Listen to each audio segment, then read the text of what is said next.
ভারতবাসীর আহার, সুনীতিকুমার চট্টোপাধ্যায়।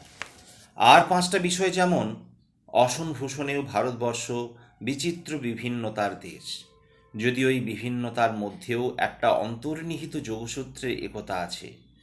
প্রাকৃতির আবেষ্টনী জলবায়ু, খাদ্যবস্তুর সমাবেশ, এসব ভারতের বিভিন্ন অঞ্চলের ভিন্ন ভিন্ন হাওয়ার ফলে পাঞ্জাব, উত্তর ভারত, বাংলা, মহারাষ্ট্র, দক্ষিণ ভারত, নেপাল প্রভৃতি অঞ্চলের খাবার আলাদা আলাদা ধরনের। ইউরোপে প্রাকৃতিক পরিবেশ ধরে সমগ্র মহাদেশকে দুটো প্রধান ভাগে বিভক্ত করা হয়েছে: অপেক্ষাকৃত ঠান্ডা উত্তর ইউরোপ আর তার চেয়ে গরম দক্ষিণ ইউরোপ। উত্তর ইউরোপের লোকের বেশি করে গরু পোষে। এই অঞ্চলে মাখনটাই সাধারণত ওরা বেশি করে খায়। মাখন দিয়ে আর অভাবে শুয়োরের চর্বি দিয়ে ভাজা বস্তুই বেশি প্রচলিত। আর তাছাড়া পানীয় হিসাবে যব থেকে তৈরি বিয়ার, মদ উত্তরের দেশে বেশি বেশি খায়। দক্ষিণ ইউরোপ হচ্ছে ছাগলের দেশ, আর এই অঞ্চলে জলপাই গাছ খুবই হয়। জলপাইয়ের তেল সাধারণত রান্নায় ব্যবহৃত হয়ে থাকে। আঙুরও ফলে অজস্র, সেই জন্য আঙুরের রসে তৈরি মদ সকলেই খায়।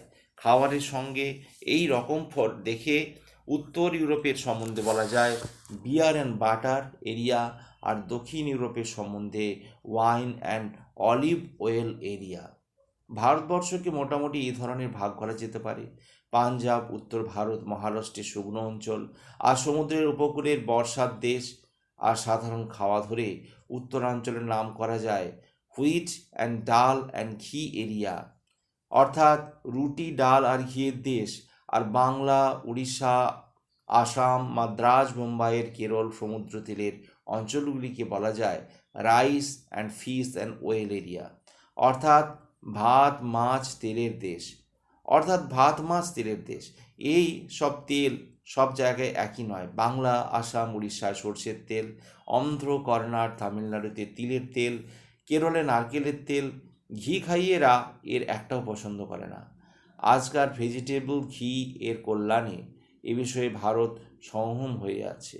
ভারতের আহারে এর আগমনে এক ধরনের বিপ্লব এসে গিয়েছে। খাওয়া দাওয়ার পার্থক্য অল্প বেশি ভারতের বিভিন্ন প্রান্ত থাকলেও অনেক কতকগুলি ব্যাপারে এই খাওয়া দাওয়াতেও একটা নিখিল ভারতীয় সাম্য দেখা যায়। ভারতীয় খাদ্যের প্রথম কথা, এতে নিরামিষের আধিপত্য। ভারতের সাধারণ খাওয়া জাতীয় আহার হচ্ছে ডাল, ভালো ডাল, রুটি। এই রুটি কোথাও গমের আটা থেকে হয়, কোথাও বা জব থেকে, কোথাও বা বাজরা বা মাড়োয়া থেকে। ডালে একটু মশলা আর তেল বা ঘি থাকা চাই। ভারতের ন্যাশনাল ডিশ, জনপ্রিয় খাদ্য হচ্ছে ভাত আর তরকারি। তা সে নিরামিষ ডাল বা সবজির ঝোল, ডালনা, শুক্তোতেই হোক বা মাছ মাংসের তরকারি হোক। আন্তর্জাতিক খাদ্য তালিকায় ভারতবর্ষ থেকে দুটি জিনিস গৃহীত হয়েছে। সব দেশের রেস্তোরাঁয় এই খাবার কখনো না কখনো পরিবেশিত হয়ে থাকে, আর লোকে আগ্রহ করে খায়ও। সে দুটি হচ্ছে রাইস অ্যান্ড কারি, অর্থাৎ মশলা দেওয়া তরকারি, মাংস, ডিম বা মাছের, আর ভাত, আর খায়ও। আর চাটনি, অর্থাৎ মশলাদার টক মিষ্টি চাটনি। এছাড়া দক্ষিণ ভারতের ঝাল টক ডালের স্যুপ, যাকে রসম বলে, সেটিও একটি ইংরেজি পছন্দ খাদ্য হয়ে দাঁড়িয়েছে। তামিলে এর নাম মুলগ্গুতন্নির, অর্থাৎ লঙ্কার জল, পিফার ওয়াটার। এই নাম ইংরেজির মুখে দাঁড়িয়েছে মোগলিয়া চৈনি স্যুপ।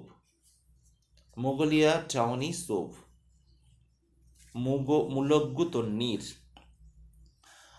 আরও কতকগুলি খাবারের জিনিস রয়েছে যেগুলি অতি প্রাচীনকাল থেকেই সমগ্র ভারতে জনপ্রিয় খাদ্য, তবে ভারতের বাইরে কারি ভাত বা চাটনির মতো এতটা প্রসার লাভ করেনি। যেমন খিচুড়ি, এটি সর্বত্রই প্রচলিত, কিন্তু ভারতের বাইরে ডাল তেমন চলে না বলে খিচুড়ি বাইরের লোকেদের পছন্দসই হওয়া কঠিন। আর একটি ভারতীয় খাদ্য হচ্ছে পায়েস বা পরমান্ন। প্রচুর খাঁটি দুধ দিয়ে তৈরি হলে এটি দেবভোগ্য। আর এটি ভারতীয় খাদ্য হচ্ছে পায়েস বা পরমান্ন, এটি দেবভোগ্য খাদ্য হয়। কিন্তু মধ্যপ্রাচ্য আর আন্তিক প্রাচ্য দেশ ছাড়া, যেমন আরব দেশ, গ্রিস, অন্যত্র এই পায়েসের তেমন রেওয়াজ নেই। ভারতের লুচি বা পুরিও তেমন বাইরে নিজের স্থান করে নিতে পারেনি। ভারতবর্ষের পাক পদ্ধতির কৃতিত্ব সাহিত্য বেশিরভাগ হচ্ছে নিরামিষ খাদ্য নিয়ে। আর নিরামিষের মধ্যে ভারতবর্ষ কতগুলি ভালো মিষ্টান্নের সৃষ্টি করেছে, কিন্তু সেগুলিও জগৎজোড়া হতে পারেনি। ভারতের কোনো কোনো অঞ্চলে মাছের রান্না নিজস্ব বৈশিষ্ট্য তার আছে, যেমন বাংলাদেশে মাংস রান্নায় ভারতবর্ষ ইরানের অনুকরণকেই বেশি করেছে। ইরানের রান্নায় মশলা একটু আধিক্য হয়ে সৃষ্টি হয়েছে ভারতের মোগলাই রান্না। রন্ধন জগতে এর একটা নিজস্ব স্বতন্ত্র স্থান আছে। ভারতবর্ষ মুখ্যত নিরামিষভোজীর দেশ। মাছ মাংস যারা খায় তাদের সংখ্যা অবশ্য কম নয়, কিন্তু অন্য দেশের তুলনায় মাংস খাওয়াটা এদেশে খুবই কম। যারা খায় তারা আবার প্রত্যেকের দিন খায় না বা পায় না। এদেশে নিরামিষ খাদ্যশস্য, শাক সবজি, ডাল, দুধ এসবেতেই চল বেশি। নিরামিষ খাদ্যের সুলভতা আর গরম দেশে বলে নিরামিষ খাদ্যের স্বাস্থ্যের জন্য উপযোগিতা, এই দুই কারণ ছাড়া দেশের জনসাধারণের মধ্যে অহিংসায় আদর্শের ব্যাপক আর গভীর প্রসার এদেশে নিরামিষ আহারের দিকে আকর্ষণের একটা বড় কারণ। আমিষ প্রিয় বহু জাতি ভারতে এসে ক্রমে নিরামিষের ভক্ত হয়ে পড়েছে। ভারতের আর্যদের কথাও এই আগে আর্যরা ছিল আমিষপ্রিয়, পরে প্রধানত নিরামিষাশী বা শাকাহারী। প্রাগৈতিহাসিক কালে মানুষ পশুপক্ষীর মতো খাদ্য সংগ্রহ করে বেড়াতো। শিকার করে মাছ ধরে বা কুড়িয়ে কাড়িয়ে বা মাটি খুঁড়ে পশু পক্ষীর মাংস, মাছ, কচ্ছপ, কাঁকড়া, শামুক, গুগলি, কন্দমূল, পোকামাকড় যা পেত সবই খেত। পরে মানুষ পশুপালন শিখলে জব এই সময়েই দেশের প্রাকৃতিক পরিবেশ অনুসারে বিভিন্ন অঞ্চলে মানুষের খাদ্য বিষয়ে অভ্যাস দাঁড়িয়ে গেল। পশুপালক অর্ধযাযাবর জাতির মানুষ যেমন আদিম আর্যরা ছিল, দুধ আর মাংসের দাস হয়ে পড়ল। আর নানা চাষি জাতির মানুষ যেমন নিষাদ, অস্ট্রিক প্রমুখ ভারতের অনার্য, তাদের মধ্যে চাল, ডাল, শাকসবজি আর যেখানে পাওয়া যেত যেমন মাছ আর গৃহপালিত হাঁস, মুরগি, পায়রা প্রভৃতির মাংস, এই সবেতেই প্রচলন বেশি হলো। গরু, ছাগল, ভেড়া, ঘোড়া ভারতের অনার্যের মধ্যে এই সকল পশুর রেওয়াজ ততটা ছিল না। চাষের কাজেও মানুষ বলদ, ঘোড়া, লাঙ্গলের ব্যবহার তখন করতো না। জুম চাষ বা কোদাল দিয়ে মাটি কুপিয়ে হাতের সাহায্যে চাষ এই করতো। তবে এরা শুয়োর পুষত, শুয়োরের মাংসও খেত। এইরকম নানা পরিবেশের মধ্যে সাধারণত আর্যেরা ভারতে আসবার আগেই ভাত, ডাল, শাক সবজি, কিছুটা মাছ মাংস এই ছিল প্রাগ আর্য জাতির মানুষের খাওয়া। ভারতবর্ষের মিষ্টান্ন খুবই বিখ্যাত, কিন্তু মিষ্টান্ন বিষয়ে মুসলমান জগৎ আর ইরানি জগৎ আর ভারতবর্ষ প্রায় একই পর্যায়ে পড়ে। আমাদের ভারতীয় মিষ্টান্ন দুই প্রকারের, এক দুধ জমিয়ে আর দুধ ফাটিয়ে ক্ষীর আর ছানার আধারে তৈরি মিষ্টান্ন, যেমন পেড়া, বরফি, কালাকান্দ, গোলাপজাম, রাবড়ি আর সন্দেশ, রসগোল্লা, ছানাপড়া, ছানার মুড়কি, চমচম। দুধ ফুটিয়ে ছানা করে তার মিষ্টান্ন বাংলাদেশের বৈশিষ্ট্য। ভারতের অন্যত্র ছানার রেওয়াজ নেই। বাংলা রসগোল্লা এখন নিজ গুণে বাঙ্গাল মিঠাই নামে সর্বত্র ভারতের এক অতি বিখ্যাত মিষ্টান্ন হয়ে দাঁড়িয়েছে। বহু স্থানে উচ্চাঙ্গের ভোজে রসগোল্লা থাকতেই হবে।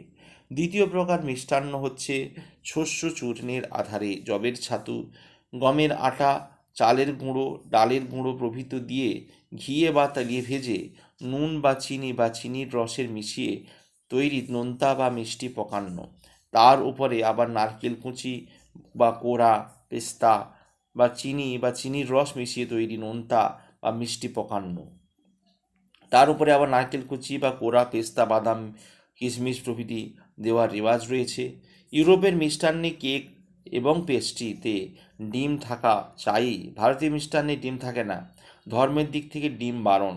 হালুয়া, দক্ষিণ ভারতের উপমা, লুচি, সিঙ্গাড়া বা সামোসা, ধোসা, নানা রকমের বড়া আর বড়ি, ভাজা আর ফুলুরি প্রভৃতি এই পর্যায়ে আসে। খাঁটি ভারতীয় রান্নায় আবার প্রাদেশিক বৈশিষ্ট্য আছে।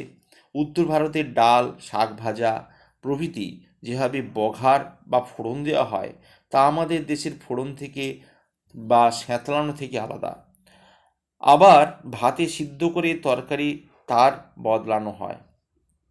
দই, তেঁতুল, আমচুর, লঙ্কা, মরিচ, গোল মশলা, কোথাও বা ভাজা মশলা, নারকেল এসব জাতীয় ভারতীয় রান্নায় প্রধান অন্যতম উপকরণ হিসেবে চীনা বা ইউরোপীয় অথবা আরব ইরান রান্নায় এসবের পাঠ তেমন নেই। ভারতের গ্রামীয় বা প্রাদেশিক রান্না নিয়ে এমনি বড় একখানি বই লেখা যায়। সুখের বিষয়ে বাংলা নিজস্ব রান্না সম্বন্ধে, মানে খাঁটি বাঙালি রান্না আর যেসব জিনিস বাঙালির হেসেলে স্থান পেয়েছে সেসব বিদেশি রান্না, এই দুয়ের সম্বন্ধে স্বর্গীয় বিপ্রদাস মুখার্জি মহাশয় বিখ্যাত বই প্রাক প্রণালী গৌরবের সঙ্গে উল্লেখ করবার। মুসলমানি অর্থাৎ ইরানি, ভারতীয় বা মোগলাই রান্না ভারতের রান্নার মধ্যেই পড়ে। পর্তুগিজ, ফরাসি, ডাচ এদের কাছ থেকে আর ইংরেজদের কাছ থেকে অনেক কিছু আমরা শিখেছি, বিশেষ মাংস পাকে। ডাচেদের পোয়েপাস রয়েছে, আমাদের পিস পাস, ভাতে মাংসে পাক করা ঘৃত মিশ্র মশলা কেশর দেওয়া পোলাও নয়। ইংরেজি চপ কাটলের নামগুলি নিয়েছি, কিন্তু পদ্ধতিটা আমরা পর্তুগিজদের কাছ থেকে শিখেছি। ইংরেজি চপ কাটলেট মাংসকে কিমা করে রান্না করা যায় না, হাড় শুদ্ধ পাঁচড়ার মাংস এতে ব্যবহার করা যায়। ইন্দো পর্তুগিজ বা গোয়ার বা চাট গাঁয়ে প্রচলিত আর অ্যাংলো ইন্ডিয়ান রান্না, যা সারা ভারত জুড়ে ইংরেজ বা ফিরিঙ্গিদের ইউরোপীয় হোটেল রেস্তোরাঁর বাবুর্চিখানায় প্রচলিত, এই দুটিকেও ভারতীয় রান্নার সঙ্গে গণ্য করতে হয়। ভারতবর্ষের কোথাও কোথাও 700-800, হয়তো 1000-1500 বছর ধরে প্রাচীন রন্ধন পদ্ধতি অপরিবর্তিত অবস্থায় পাওয়া যায়। যেমন পুরীর জগন্নাথের মন্দিরে যে ভোগ দেওয়া হয়, খ্রিস্টীয় দ্বাদশ শতকের উড়িষ্যায় শ্রেষ্ঠ নিরামিষ রান্নায় এই নিদর্শন এই কয়েক শত বছর ধরে অপরিবর্তিত রূপে চলে এসেছে। তেমনি দক্ষিণ ভারতের অনেক মন্দিরের ভোগেও সম্বন্ধেও কথা বলা যায়। এইগুলির বিশেষ আলোচনার মধ্যে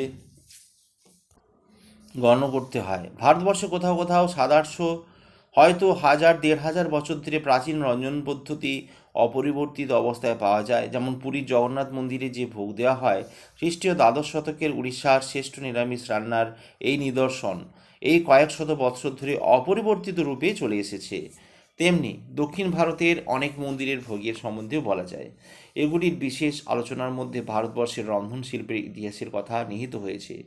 আবুল ফজলের আইন ই আকবরীতে আকবর বাদশার রন্ধনশালার 30 রকম খাদ্যের উপাদান দেওয়া হয়েছে। 10 রকম শুদ্ধ নিরামিষ, 10 রকম মিশ্র আমিষ নিরামিষ, আর 10 রকম শুদ্ধ আমিষ।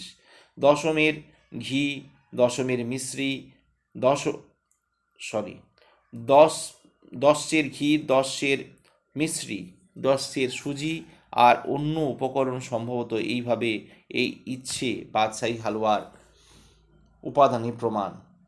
মোট কথা, ভারতবর্ষের লোক যা খায় তার একটা আলোচনা নানা দিক দিয়ে কৌতুকপ্রদ ও শিক্ষাপ্রদ। পার্থক্য নানা রকমের আছে, তবুও একটা সাধারণ ভারতীয়তা আছে। বিদেশ বা লন্ডনে, প্যারিসে, নিউ ইয়র্কে যেসব ভারতীয় ভোজনশালা আছে, সেইগুলির মাধ্যমে ভোজন বিষয়ে যে সাধারণ ভারতীয়দের বৈশিষ্ট্য ধরে দেওয়া হচ্ছে তা স্বীকার করতেই হয়। ভারতীয় ভোজনশালায় এই জিনিসগুলি থাকবেই: ভাত, ডাল, নিরামিষ বা মাংস বা মাছের তরকারি, পোলাও, হালুয়া, ভাজি, পকৌড়া, চাটনি, দই, রসগোল্লা, গোলাপ জামুন, পাঁপড়। এই পাঁপড় একটি নিখিল ভারতীয় বস্তু। শব্দটি সংস্কৃত পাফর্ট রূপে পাওয়া যায়। এটি একটি ধন্যাত্মক শব্দ। কেউ কেউ মনে করেন পাফর্ট থেকে পাপ্পড়, তাহাতে পাঁপড়, পাপ্পড়, পাঁপড়, পাপডাম ইত্যাদি আধুনিক রূপ। কিন্তু মনে করা হয় এই ডালের পৃষ্ঠ থেকে তৈরি এই জনপ্রিয় ভারতীয় খাদ্যবস্তুর মূলে দ্রাবিড় ভারতীয় দান অতুলনীয়। তামিলে দাল অর্থে পল্লু শব্দ। ভারতীয় আহারের অনেকখানি অংশই প্রাগার্য যুগের খাদ্যবস্তু আর রন্ধন নীতির আকারে গঠিত, এ বিষয়ে সন্দেহ নেই। রচনা: সুনীতি কুমার চট্টোপাধ্যায়। তিনি একজন ভাষাতত্ত্ববিদ ও বহুভাষাবিদ এবং ভারতীয় জাতীয় অধ্যাপক। জন্ম হাওড়া শিবপুরে। তিনি দি origin of development of the Bengali language গ্রন্থ রচনার জন্য স্মরণীয় হয়ে আছেন। আলোচিত অন্যান্য গ্রন্থের মধ্যে রয়েছে দ্বীপময় ভারত ও শ্যামদেশ, ইউরোপ ভ্রমণ ও সংস্কৃতিকি প্রভৃতি। তার আত্মজীবনী জীবনকথা একটি অত্যন্ত সুখ পাঠ্যগ্রন্থ। পথ চলতি তার বিশ্ব পরিভ্রমণের ইতিকথা। ধন্যবাদ।